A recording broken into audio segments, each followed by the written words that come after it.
Hello, today's new topic is cyclo converter. अब हम लोग साइक्लो कन्वर्टर की बात करेंगे। अब आपका आईईसी का सिलेबस धीरे धीरे समराइज़ होता चला जा रहा है। अब वो ख़त्म होने कगार पे है। तो पिछले जो भी वीडियोज़ हैं प्लीज़ उन सबको चेकआउट कर लीजिए। आपको 8-10 मिनट के अंदर अच्छा खासा परफॉर्मा, अच्छा खासा नॉलेज मिल सकता है। तो आप टाइम वेस्ट ना करें और सारे वीडियोज़ को पीछे से देखते हुए चले आएँ। ठीक है, तो आपका न्यू टॉपिक है साइक्लो कन्वर्टर। साइक्लो कन्वर्टर के पहले जानने से पहले साइक्लो कन्वर्टर के बारे में जानने से पहले हम लोग ये जान लेते हैं कि एसी वोल्टेज के कन्वर्ट कितने तरीक़ों से किया जाता है। ऐसे हालांकि हज़ार तरीके हैं, बहुत से तरीके हैं, बट इन जनरल हम लोग जो बुक्स में पढ़ते हैं, जो हमारे सिलेबस में सीधे शब्दों में कहूँ तो दो तरह के कन्वर्टर होते हैं। एक होता है एसी वोल्टेज कंट्रोलर और एक होता है साइक्लो कन्वर्टर। साइक्लो कन्वर्टर के बारे में हम डिस्कस करेंगे। एसी वोल्टेज कन्वर्टर और साइक्लो कन्वर्टर ये दोनों ही एसी को एसी में ही कन्वर्ट करते हैं। क्या करते हैं? फिक्स्ड एसी को वेरिएबल एसी में कन्वर्ट करते हैं। लेकिन एसी वोल्टेज कन्वर्टर जो है वो सब कुछ चेंज करता है बट फ्रीक्वेंसी चेंज नहीं करता। यहाँ मेंशन है कि it's thyristor based device which convert fixed alternating voltage two variable alternating voltage without a change in frequency. ये एक थायरिस्टर बेस्ड डिवाइस है जो कि फिक्स्ड एसी को वेरिएबल एसी में चेंज करता है बिना किसी फ्रीक्वेंसी में बदलाव किए। फ्रीक्वेंसी में किसी भी तरह का कोई बदलाव नहीं करता। लेकिन साइक्लो कन्वर्टर जो है ये फ्रीक्वेंसी में चेंज करता है। ठीक है, तो हम लोग यहाँ पर जो अपना टॉपिक स्टार्ट कर रहे हैं वो है साइक्लो कन्वर्टर। तो इसका आपको हल्का फुल्का आइडिया लग गया है कि ये एसी टू एसी में कन्वर्जन करता है और कैसे करता है, by the change in frequency. ठीक है, ठीक है। A device which converts input power at one frequency to output power at a different frequency with one stage conversion is called cycloconverter। एक ऐसा डिवाइस जो इनपुट पावर की frequency को output power की फ्रीक्वेंसी को चेंज कर देता है। चेंज करने का मतलब बढ़ा भी सकता है, घटा भी सकता है, वो डिपेंड करता है आप पे। उसे हम साइक्लो कन्वर्टर कहते हैं, जो एक ही स्टेज में ये काम कर दें, मल्टी स्टेजेस का यूज़ ना करें। तो साइक्लो कन्वर्टर आउटपुट फ्रीक्वेंसी के हिसाब से दो तरीके के होते हैं, एक स्टेप डाउन और एक स्टेप अप। ठीक, जैसा कि नाम से पता है कि अगर आउटपुट फ्रीक्वेंसी इनपुट फ्रीक्वेंसी से कम होगी तो स्टेप डाउन साइक्लो कन्वर्टर, अगर आउटपुट फ्रीक्वेंसी इनपुट फ्रीक्वेंसी से ज़्यादा होगी तो स्टेप अप कन्वर्टर होगा आपका। ठीक है, अब हम लोग यहाँ पर सबसे पहले बात करेंगे स्टेप अप साइक्लो कन्वर्टर की। आज का video step up cyclo converter के ऊपर है। प्रिंसिपल ऑफ साइक्लो कन्वर्टर अगर आपसे पूछा जाता है, या ऑपरेशन ऑफ साइक्लो कन्वर्टर पूछा जाता है, या स्टेप अप साइक्लो कन्वर्टर पूछा जाता है, सब में आपको यही लिखना है, यही बताना है। ठीक है, तो यहाँ पर क्या लिखा गया है, क्या बताया गया है, ये देखिए। Single phase to single phase cycloconverter circuit is two types, mid point type और bridge type. Step up cyclo converter basically हमारी बुक्स में दो तरीके के बताए गए हैं, आपके सिलेबस में भी यही दो तरीके के हैं, बट हम यहाँ पर डिस्कस करेंगे mid point type cyclo converter को।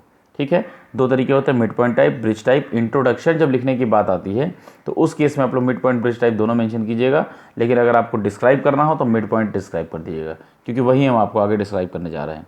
ठीक है, ये एक स्टेप अप साइक्लो कन्वर्टर है, तो इसलिए जो mid point type cyclo converter होगा ये भी स्टेप अप होगा। ठीक, क्योंकि हम स्टेप अप के बारे में बात कर रहे हैं यहाँ पर। अब देखिए, ये है आपका मिड पॉइंट साइक्लो कन्वर्टर, ये है उसका डायग्राम। ठीक, ध्यान से देखिए इसके डायग्राम को। ये आपका वोल्टेज सोर्स है एसी में ट्रांसफार्मर के साथ। दूसरे एंड पे 4 थायरिस्टर लगे हुए हैं। 4 थायरिस्टर कौन से हैं? P1, N1, P2, N2। यहाँ मैंने दो अलग अलग कलर से लगाए हुए हैं, एक ब्लू से और एक रेड से।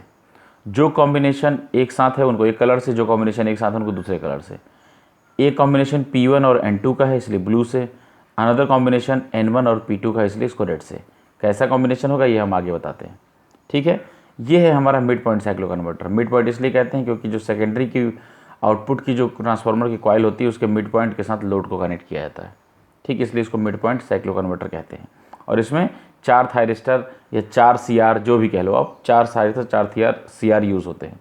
ठीक है, P1 और P2 पॉजिटिव ग्रुप के थायरिस्टर होते हैं, N1 और N2 नेगेटिव ग्रुप के थायरिस्टर होते हैं। इसका मतलब क्या है? इसका मतलब ये है, इस डायग्राम को देखिए, अभी समझाएंगे इस डायग्राम को। जब ये फॉलो होता है तो पॉजिटिव ग्रुप, जैसे मान लीजिए आपका जब ऊपर ऊपर आप चल रहे हो, ये वाला पॉजिटिव वाला हिसाब, जब 0 के ऊपर तो पॉजिटिव ग्रुप में है, जब आप नीचे वाला चल रहे हो तो आप नेगेटिव ग्रुप में हैं। क्लियर है ना बात को? यही चीज़ बताई गई है इसमें। ठीक है, अब आप देखिए, हमने आपको पहले ही ये बात कही थी कि इसमें दो ग्रुप हैं, एक है P1N2 का, एक है N1P2 का। इसका क्या मतलब है, हमारे पास ये AC वोल्टेज का हमारे पास डायग्राम है सिंपल हार्मोनिक मोशन में। ठीक है, 0 से लेकर पाई तक P1 और N2 चलेंगे, यानी ब्लू वाले, और पाई से लेकर 2 पाई तक P2 और N1 चलेंगे, यानी कि लाल वाले, रेड वाले। ठीक, अगेन ये जो प्रक्रिया है दोहराती जाएगी। ठीक है, देखिए इसमें होता क्या है, कुछ नहीं होता है, इसमें होता ये है omega t is equal to 0 till omega t is equal to pi. ठीक है, 0 से लेकर पाई के बीच में थायरिस्टर P1 और N2 अपना काम करते हैं। जब थायरिस्टर P1 ट्रिगर होता है तो ये माइनस में होता है, ये प्लस में रहता है, तो सप्लाई कुछ ऐसे होते हुए लोड में यूँ जाती है, यानी डायरेक्शन इधर से इधर की तरफ होता है। बात समझ में आ रही होगी, क्लियर आ रही होगी, यानी ये प्लस होता है, ये माइनस होता है, सप्लाई ऐसे जाती है। ठीक, same at the same time omega T1 पर एक फिक्स टाइम इंटरवल हमने ले रखा है ओमेगा T1, उसी तरह से ओमेगा T2, उसी तरह से ओमेगा T3। ठीक है, ओमेगा T1 पर ये टर्न ऑफ हो जाता है और ये टर्न ऑन कर दिया जाता है N2। उस केस में क्या होता है कि आपका जो 0 होता है अब वो पॉजिटिव हो जाता है और जो B होता है वो नेगेटिव हो जाता है। ठीक, अब सप्लाई कैसे जा रही है, ऐसे होते हुए जाती है, देखिए।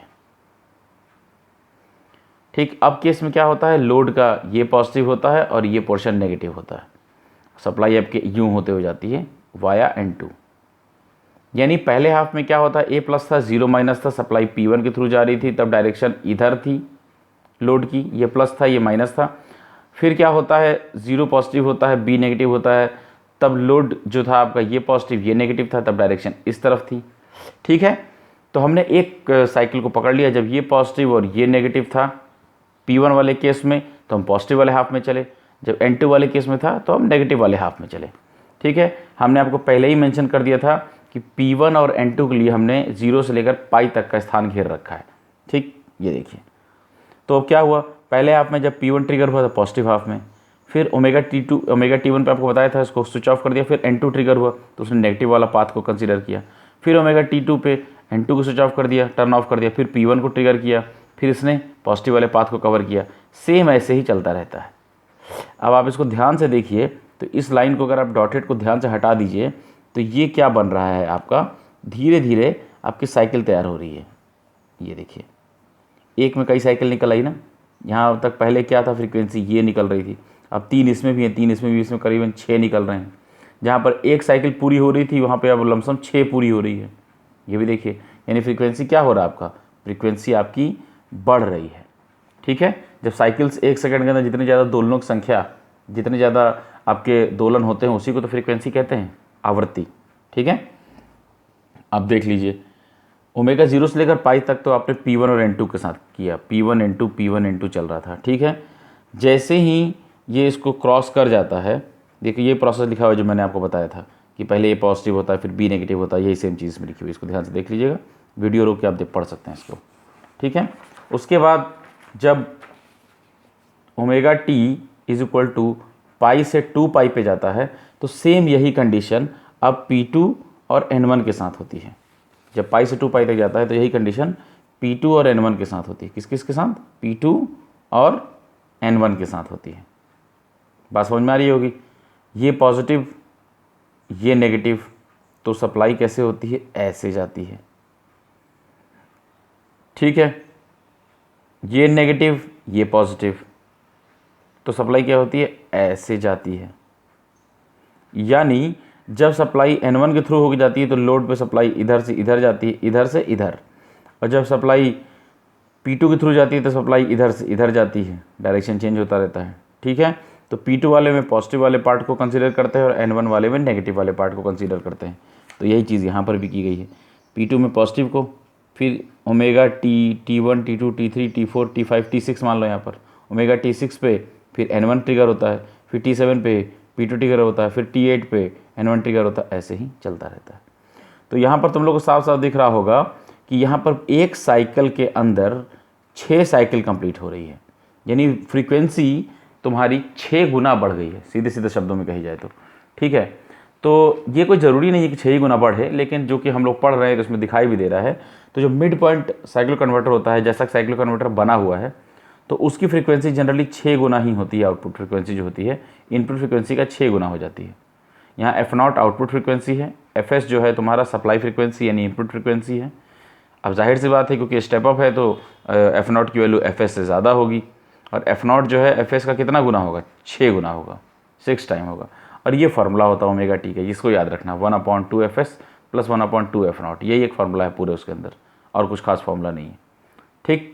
तो ये है आपका साइक्लो कन्वर्टर, उसका intro as well as step up cyclo converter. तो इस वीडियो के अंदर हमने देखा कि AC टू AC कन्वर्जन के 2 तरीके होते हैं, एक आपका साइक्लो कन्वर्टर के थ्रू होता है और एक आपका AC वोल्टेज कंट्रोलर के थ्रू होता है। AC वोल्टेज कंट्रोलर में फ्रीक्वेंसी चेंज नहीं करते, फिर भी उसमें AC टू AC कन्वर्जन होता है, और साइक्लो कन्वर्टर में फ्रीक्वेंसी चेंज करके AC टू AC कन्वर्जन होता है, ठीक है।